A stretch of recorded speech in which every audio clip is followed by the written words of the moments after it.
Hi, Daniel. Hey, it's always great to see you. Hi. Yeah, likewise. Time passes very strangely lately, and so to me, it feels like just yesterday. Dante, really? Shh. My Pomeranian says hello. It feels like just yesterday we were talking about the grand launch of The Living Dead, which is showing up backwards on my camera, but I assure you that it is printed properly. And what a book! See that? Well, I don't need to show it to you. How has it been? How's it been a year being the author of this book? How has it digested in the hearts of horror fans? Yeah, that's a good way to put it. I think it's gone pretty well. You know, as I think I probably said when I first spoke to you a year ago, was that I felt the book was personally possibly a losing proposition in the sense that if it was really good, all hail George Romero, as I would as well. If it's bad, it's all my fault. Like that seemed to be like inevitable. But I don't know that, and this is maybe my 10th published book, maybe. I don't think I've ever published a book that has gone over so well. And that makes me feel good. Like normally I don't care all that much. I generally don't read reviews. My process was a little different this time because I felt like I was kind of representing the Romero estate. And so I had to kind of stay on top of things. And it was continually a good feeling to see so many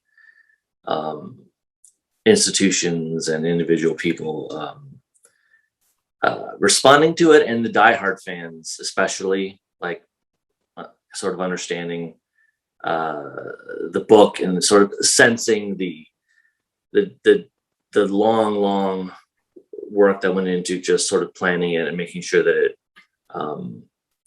could wrap up everything that George started although at the end of the day, it's in a way that's filtered through me, hopefully also a way that at least was intellectually rigorous, and that I could point to at least my author's note and say, here's why I made the choices I did. And so hopefully it stands now as at least one legitimate way to end the Living Dead saga.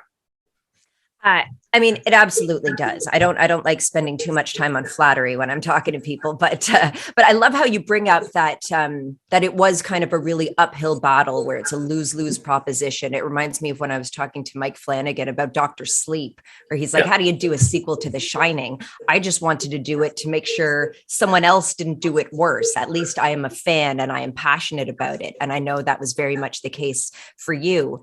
So I've heard this story before, but just for people who maybe aren't familiar, can you walk us through how this whole thing came about, your relationship with George prior to his passing, and the continuing unfolding of the book as you were writing it?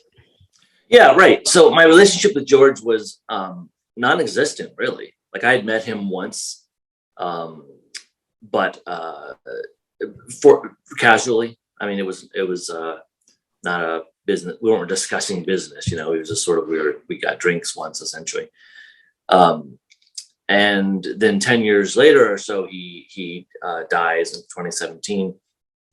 And about a month after that, his manager and wife called me up and said, look, we've got this unfinished novel George is working on, and we wanted to know if you would be interested in trying to finish it. So the question is, I guess the big question is, why me?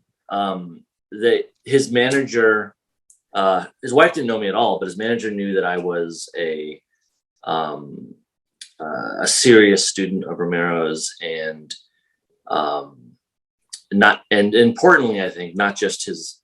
I wasn't a student of his zombie films particularly. I was more of just a student of his body of work, and I'd just come off a couple, pretty successful collaborations with Guillermo del Toro. So I had this sort of, I think at that moment, a reputation of being able to collaborate effectively. But George was my absolute hero. His Night of the Living Dead was the first film I remember seeing at age 5 or 6. So Romero is, as I'm sure he is many artists' origin story, certainly my origin story. And so the chance to kind of conclude something that started me was unturned downable, and beyond a dream, because I don't know that it was something that one would even dream of. It was so preposterous. So that's how it came to be, and I immediately threw everything to the side to just focus on it. And it was a peculiar book that the process of writing will never be reproduced in any other way, and that's really great because it was complicated and weird. Essentially, there was a manuscript that he had written, and then after doing months of study and analysis of his work and trying to figure out where I think it should go, I started writing, and maybe a couple hundred pages into the book, we turned up another 100 pages he had written, which was sort of a different kind of earlier dry run he had made at the book, but put completely different characters and situations. And then at some point we found a lost short story he had written that was from the point of view of a zombie, which was really valuable because he had never really been inside the head of a zombie before. And then at some point, at this point, who knows how many hundreds of pages I am into the book, we found notes, maybe 11 pages of notes about where he was going with some of the plot threads. And so that made me had to think and stop and reconfigure, and ask a bunch of questions like, can this character also be that character? Can this be shifted here? Can that be shifted there?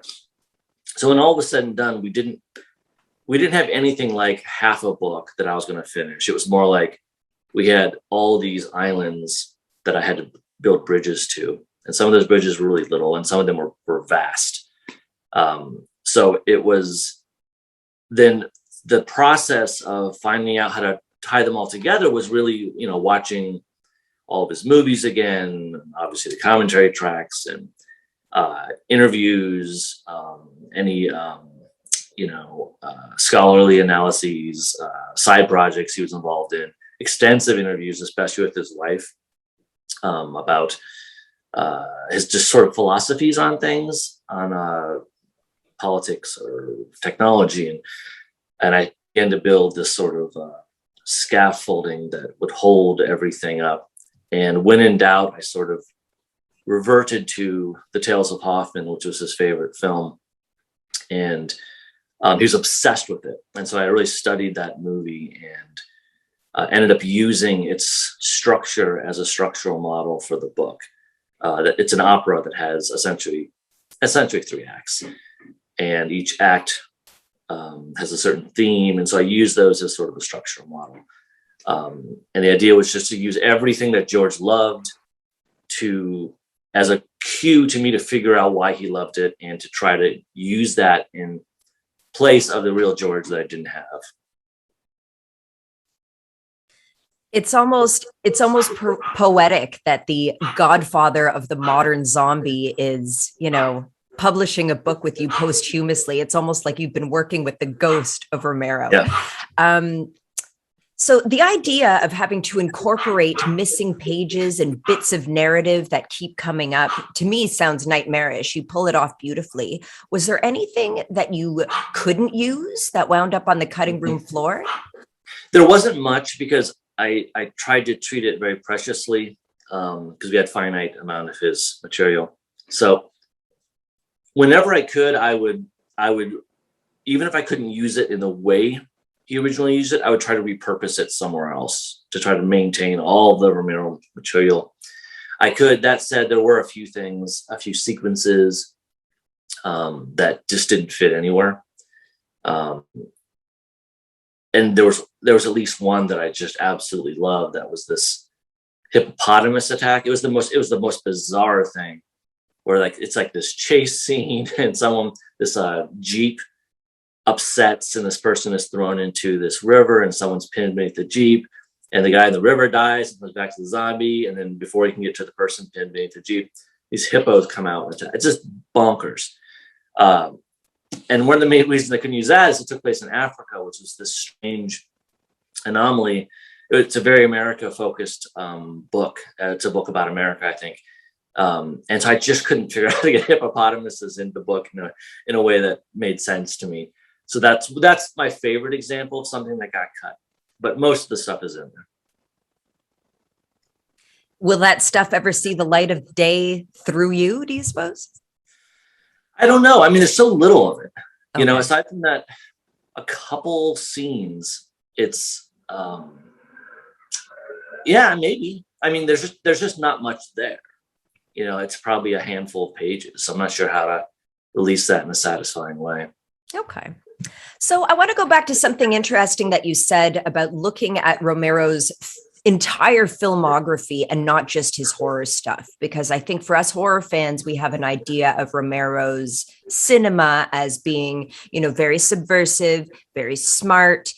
He's often very sympathetic to the zombie. He was famously against all the video games and movies that were coming out toward the end of his life that featured people just mowing down hordes of zombies with machine guns. He didn't like that. He wanted to engender sympathy with the zombies as a reflection of us. So I think to horror fans, that's kind of the legacy of his cinema. But as a student of his entire oeuvre, does that still stand true, or is there something that horror fans might be missing about Romero's vision? I think it generally holds true. I mean, it is important to, and maybe as diehard fans, you know, sort of understand this, but it is important to look at his vision of the zombie uprising as an uprising. You know, it's not, he doesn't refer to it as the zombie plague or anything like that. It's an uprising. It's a social class rising up to topple a kind of rotten ruling class. And that was his intent way back before any of the films existed. And he had written this short story that has been lost to time. That was essentially in miniature, sort of the first three zombie films. That was really about this overtaking. So yeah, so just looking at it that way, clearly as a kind of a 1960s radical, he was putting his sympathies in with the zombies. I think that generally holds through all of his books. All of his movies. His distrust of institutions is really the thing I think that carries through more than any other. Certainly there are things you can find in some of his other movies that, you know, you won't find in the zombie films, but that's the case with anyone. And that's the challenge with Romero, is really getting people to look past the zombie stuff.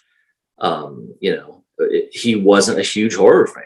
That's the, you know, one of the weird things about Romero is he pretty much never watched horror, never read horror. He watched Turner Classic Movies pretty much constantly. And horror was the route he ended up sort of accidentally getting to tell his stories. And I think that's something we should really celebrate, really, because he was so far outside of the kind of horror feedback loop that he was doing his completely own thing and had to do it through sort of the symbols of horror, particularly zombies. But he was up to something different. And when those times where he wasn't making a zombie movie, or even a strict horror movie, something like Night Riders or something like that, those are really instructive because you see him with sort of the chains off.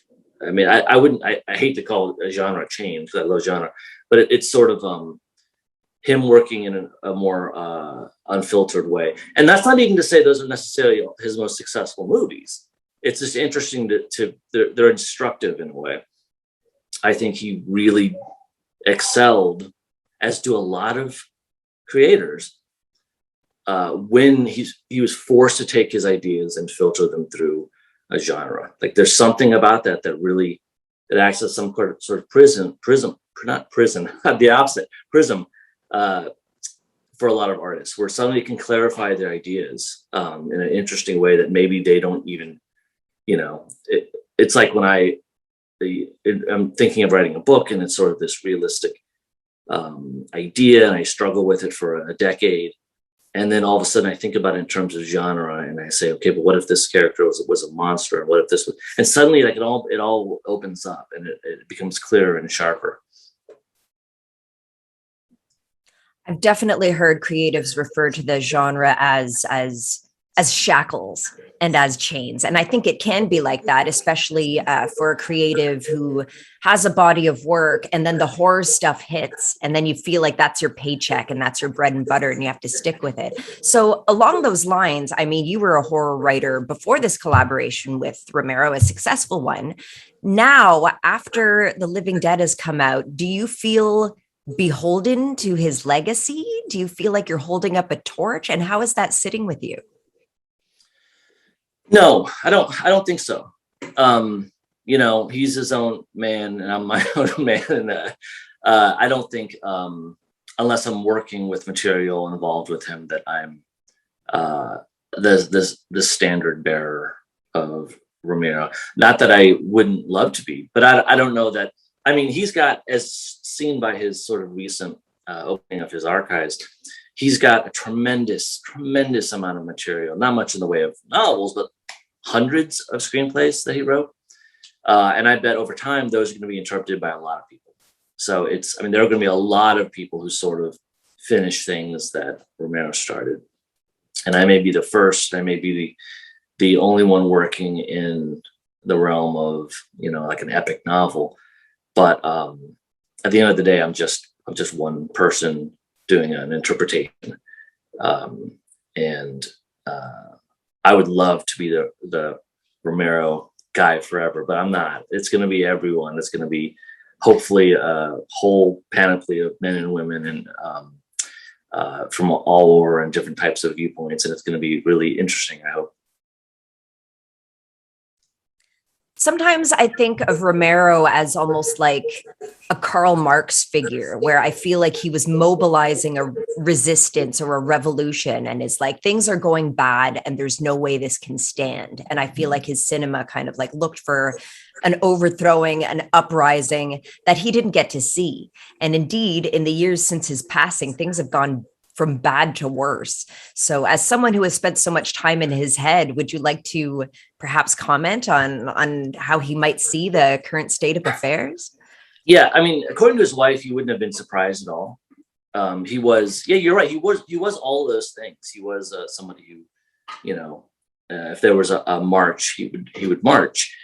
But it, he had his moments where he thought those rallying times had come, and probably the biggest one that sticks out to me is around the turn of the millennium, around 2000. He had a website, a short-lived website, and the remnants of this website throughout the Internet Archive was where we began to track down the first 100 pages he had tried for this book that got lost. And because he had at some point in his website, he was so excited about the internet. Like, he thought, this is going to be it. I'm going to be able to make my movies. I'm going to be able to cut out the middleman. And, he had no, terrible relationship with Hollywood, really, as a director, at least. I'm going to cut out the middleman. I'm going to make my movies and send them directly to the people, and this kind of internet idealism was all over the place around 2000. I remember it. There was just this sense that this was really going to change things, and none of it really. I mean, it didn't really come to pass. And what happened in Romero's case was his website had forums, and that's probably all I need to say. Like, they went bad really quickly. Like, all the bad stuff that the internet that was on any internet forum ever, invaded his, and he became disenchanted with the internet very quickly. He saw the wolves come and the trolls, and suddenly I think because he's kind of got that ability to see into the future a little bit, he was like, wow, this is worse. I thought this was going to be this democratization of art and ideas, and somehow it's worse. It's like everyone's after everyone, and minority, in a bad sense, minority voices, dangerous voices, were for some reason rallied and amplified, and he was scared of that, and he shut down the whole site away. And that's how we lost the part of the novel, because he'd been sending out chapters for like $5 a pop. And it's how we lost a short story from the point of view of the zombies. So that's just one example. He thought, according to his wife, he really thought technology was going to kill us, and he wasn't thinking about nuclear missiles. He was thinking about gadgets. So yeah, I think, he thought things like Facebook would be the end of us, and he might have been right. Time will tell. It's not looking good. That's for sure. So perhaps to wrap up a little bit, what's next for Daniel Kraus? How do you step out of the shadow of a collaboration with George Romero? And are you going to stick with horror? Are you going to stay within these shackles? Well, I'm kind of doing what I did prior, which is I'm kind of 2/3 in the shackles, That's sort of my home base. But